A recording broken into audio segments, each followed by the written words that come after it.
Dios eterno y glorioso, tú que eres el principio sin comienzo y el fin sin final. Te alabamos con reverencia y asombro, porque antes de que existiera el tiempo tú ya eras, y cuando todo pase tú seguirás siendo el mismo. Fiel, justo, amoroso, santo. Tú no envejeces, no cambias, no te cansas. Tu sabiduría no se agota, tu misericordia no se consume, tu poder no disminuye. Eres el Dios que fue, que es y que ha de venir, el Alfa y la Omega, el Eterno en majestad.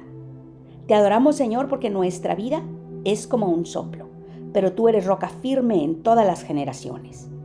Nuestra confianza está segura en ti, porque lo que tú prometes permanece. Tu eternidad da sentido a nuestro presente y esperanza a nuestro futuro. Gracias por invitarnos a compartir la eternidad contigo por medio de tu Hijo Jesucristo. Haz que nuestra adoración refleje el gozo de saber que pertenecemos a un Dios que no cambia ni perece. A ti sea toda la gloria por los siglos de los siglos. Amén. Hola, qué bueno que me acompañas a un día más de Biblia Diaria. Yo soy Claudia.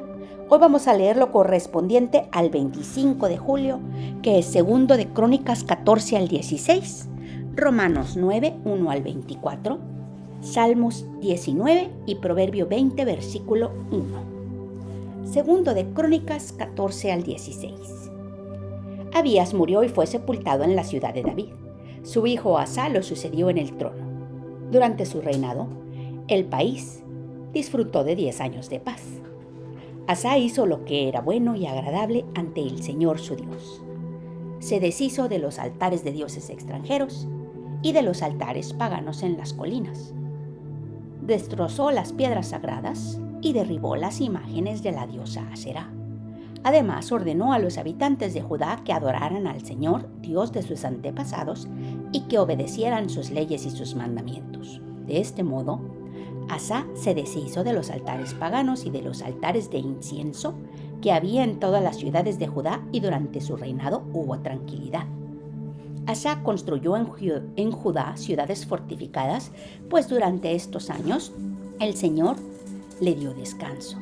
El país disfrutó de paz y no estuvo en guerra con nadie. Asa dijo a los de Judá: reconstruyamos estas ciudades y levantemos a su alrededor murallas con torres, puertas y cerrojos. El país todavía es nuestro, porque hemos buscado al Señor nuestro Dios. Como lo hemos buscado, Él nos ha concedido estar en paz con nuestros vecinos.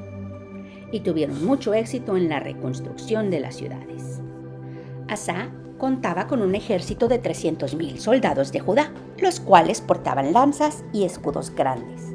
Además, con 280,000 benjamitas que portaban arcos y escudos pequeños. Todos ellos eran guerreros valientes. Será el cusita marchó contra ellos al frente de un ejército de 1,000,000 de soldados y 300 carros de guerra, y llegó hasta Maresá. Asa le salió al encuentro en el valle de Sefatá y tomó posiciones cerca de Maresá. Allí, Asa invocó al Señor su Dios y dijo: Señor, solo tú puedes ayudar al débil contra el poderoso. Ayúdanos, Señor y Dios nuestro, porque en ti confiamos y en tu nombre hemos venido contra esta multitud. Tú, Señor, eres nuestro Dios. No permitas que ningún mortal se alce contra ti. El Señor derrotó a los cusitas cuando estos lucharon contra Asa y Judá. Los cusitas huyeron, pero Asa y su ejército los persiguieron hasta Gerar. Allí cayeron los cusitas y ni uno de ellos quedó con vida, porque el Señor y su ejército los aniquilaron. Los de Judá se llevaron un enorme botín. Luego atacaron todas las ciudades que había alrededor de Gerar, las cuales estaban llenas de pánico ante el Señor, y las saquearon, pues había en ellas un gran botín. Además, atacaron los campamentos donde había mucho ganado y se llevaron una gran cantidad de ovejas y camellos. Después de eso, regresaron a Jerusalén. El Espíritu de Dios vino sobre Azarías, hijo de Obed, y éste salió al encuentro de Asa y dijo: Asa y gente de Judá y de Benjamín, escúchenme. El Señor está con ustedes, siempre y cuando ustedes estén con Él. Si lo buscan, Él dejará que ustedes lo hallen, pero si lo abandonan, Él los abandonará. por mucho tiempo Israel estuvo sin el Dios verdadero y sin ley, pues no había sacerdote que le enseñara.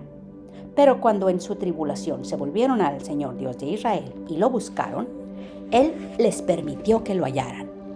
En aquellos tiempos no había seguridad para ningún viajero, sino que los habitantes de todos los países sufrían grandes calamidades. Las naciones y las ciudades se destrozaban unas a otras, porque Dios las castigaba con toda clase de calamidades. Pero ustedes manténganse firmes y no bajen la guardia, pues sus obras serán recompensadas. Cuando Asá oyó este mensaje del profeta Azarías, hijo de Obed, se animó a eliminar los detestables ídolos que había en todo el territorio de Judá y Benjamín y en las ciudades que había conquistado en los montes de Efraín. Además, restauró el altar del Señor que estaba frente al atrio del templo del Señor. Después convocó a los habitantes de Judá y de Benjamín, como también a los de Efraín, Manasés y Simeón que vivían entre ellos, pues muchos israelitas se habían unido a Asá, al ver que el Señor su Dios estaba con él. Se reunieron en Jerusalén en el mes tercero del año 15 del reinado de Asá. Ese día ofrecieron al Señor 700 bueyes y 7,000 ovejas del botín que habían tomado. Luego hicieron un pacto mediante el cual se comprometieron a buscar de todo corazón y con toda el alma al Señor, Dios de sus antepasados. Al que no buscara al Señor Dios de Israel, se le castigaría con la muerte, fuera grande o pequeño, hombre o mujer. Así lo juraron ante el Señor a voz de cuello y en medio de gritos y toques de trompeta y de clarines. Todos los de Judá se alegraron de haber hecho este juramento porque lo habían hecho de todo corazón y habían buscado al Señor con voluntad sincera. Y Él se había dejado hallar por ellos y les había concedido vivir con seguridad entre las naciones vecinas. Además, el rey Asá destituyó a su abuela Macá de su puesto como reina madre, porque ella había hecho una imagen repulsiva de la diosa Aserá. Asá derribó la imagen, la redujo a polvo y la quemó en el arroyo de Cedrón, aunque no quitó de Israel los altares paganos. Asá se mantuvo siempre fiel al Señor. Llevó al templo de Dios la plata, el oro y los utensilios que él y su padre habían consagrado. Durante los primeros 35 años del reinado de Asá, no hubo guerra. En el año 36 del reinado de Asá, Basá, rey de Israel, atacó a Judá y fortificó Ramá para aislar totalmente a Asá, rey de Judá. Entonces Asá sacó plata y oro de los tesoros del templo del Señor y del palacio real y se los envió a Ben-Hadad, rey de Aram, que gobernaba en Damasco. También le envió este mensaje: hagamos un pacto tú y yo, como el que hicieron tu padre y el mío. Aquí te envío oro y plata. Anula tu pacto con Basá, rey de Israel, para que se marche de aquí. Ben-Hadad estuvo de acuerdo con el rey Asá y envió a los comandantes de su ejército para que atacaran las ciudades de Israel. Así conquistaron Lión, Dan y Abel-Mayín, además de todos los lugares de almacenamiento que había en las ciudades de Neftalí. Cuando Basá se enteró, dejó de fortificar Ramá.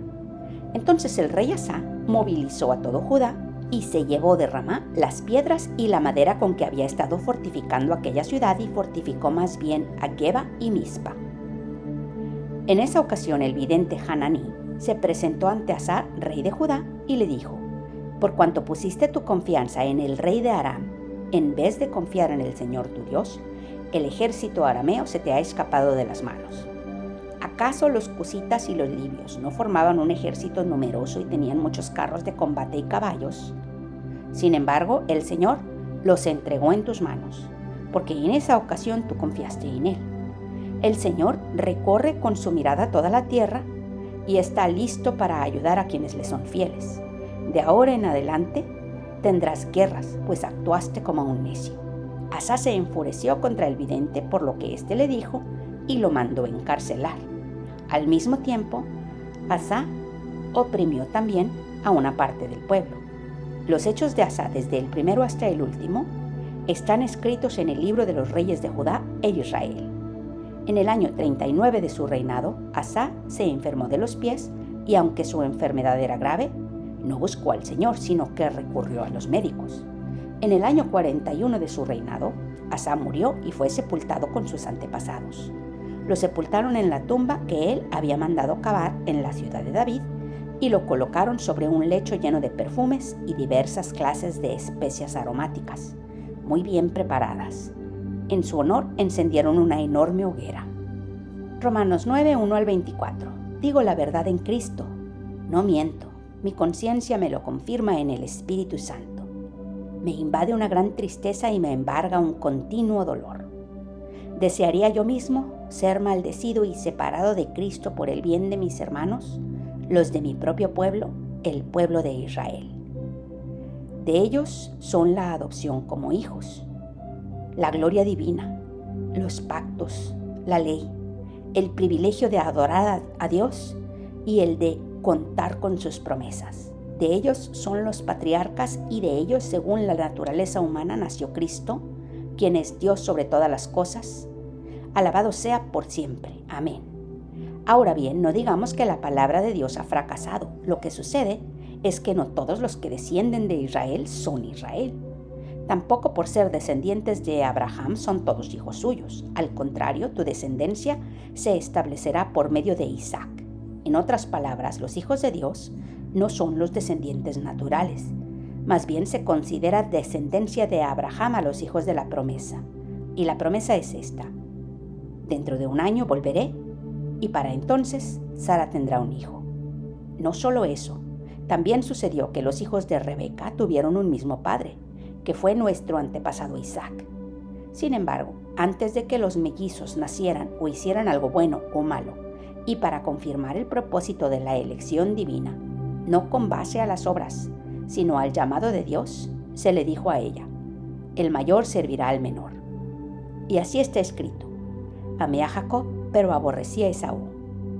¿Qué concluiremos? ¿Acaso es Dios injusto? De ninguna manera. Es un hecho que a Moisés le dice: tendré misericordia de quien quiera tenerla y seré compasivo con quien quiera hacerlo. Por lo tanto, la elección no depende del deseo ni del esfuerzo humano, sino de la misericordia de Dios. Porque la Escritura le dice al faraón: te he levantado precisamente para mostrar en ti mi poder y para que mi nombre sea proclamado por toda la tierra. Así que Dios tiene misericordia de quien Él quiere tenerla y endurece a quien Él quiere endurecer. Pero tú me dirás: entonces, ¿por qué todavía nos echa la culpa a Dios? ¿Quién puede oponerse a su voluntad? Respondo: ¿quién eres tú para pedirle cuentas a Dios? ¿Acaso le dirá la olla de barro al que la modeló: ¿por qué me hiciste así? ¿No tiene derecho el alfarero de hacer del mismo barro unas vasijas para usos especiales y otras para fines ordinarios? ¿Y qué si Dios, queriendo mostrar su ira y dar a conocer su poder, soportó con mucha paciencia a los que eran objeto de su castigo y estaban destinados a la destrucción? ¿Qué si lo hizo para dar a conocer sus gloriosas riquezas a los que eran objeto de su misericordia y a quienes de antemano preparó para esa gloria? Esos somos nosotros, a quienes Dios llamó no solo de entre los judíos, sino también de entre los no judíos. Salmo 19. Los cielos cuentan la gloria de Dios. La expansión proclama la obra de sus manos. Un día, transmite el mensaje al otro día. Una noche a la otra, comparte sabiduría. Sin palabras, sin lenguaje, sin una voz perceptible. Por toda la tierra resuena su eco. Sus palabras llegan hasta los confines del mundo. Dios ha establecido en los cielos un hogar para el sol. Y éste, como novio que sale de la cámara nupcial, se regocija cual poderoso guerrero al recorrer su camino. Sale de un extremo de los cielos y en su recorrido llega al otro extremo, sin que nada se libre de su calor. La ley del Señor es perfecta, infunde nuevo aliento. El mandato del Señor es digno de confianza, da sabiduría al sencillo. Los preceptos del Señor son rectos, traen alegría al corazón. El mandamiento del Señor es claro, da luz a los ojos. El temor del Señor es puro, permanece para siempre. Las ordenanzas del Señor son verdaderas, todas ellas son justas. Son más deseables que el oro, más que mucho oro refinado. Son más dulces que la miel que destila del panal. Por ellas queda advertido tu siervo. Quien las obedece recibe una gran recompensa. ¿Quién está consciente de sus propios errores? Perdóname aquellos de los que no estoy consciente. Libra, además, a tu siervo de pecar a sabiendas. No permitas que tales pecados me dominen. Entonces seré íntegro, inocente de un gran pecado. Sean pues aceptables ante ti mis palabras y mis meditaciones, oh Señor, mi roca y mi redentor. Proverbios 21. El vino lleva a la insolencia y la cerveza al escándalo. Nadie, bajo sus efectos, se comporta sabiamente. Eso es todo por hoy. Qué bueno que me acompañaste. Te amo. Dios nos ama. Oremos para que perdone nuestros pecados, nos bendiga, nos proteja, nos prospere. Y si Dios quiere, aquí te espero mañana.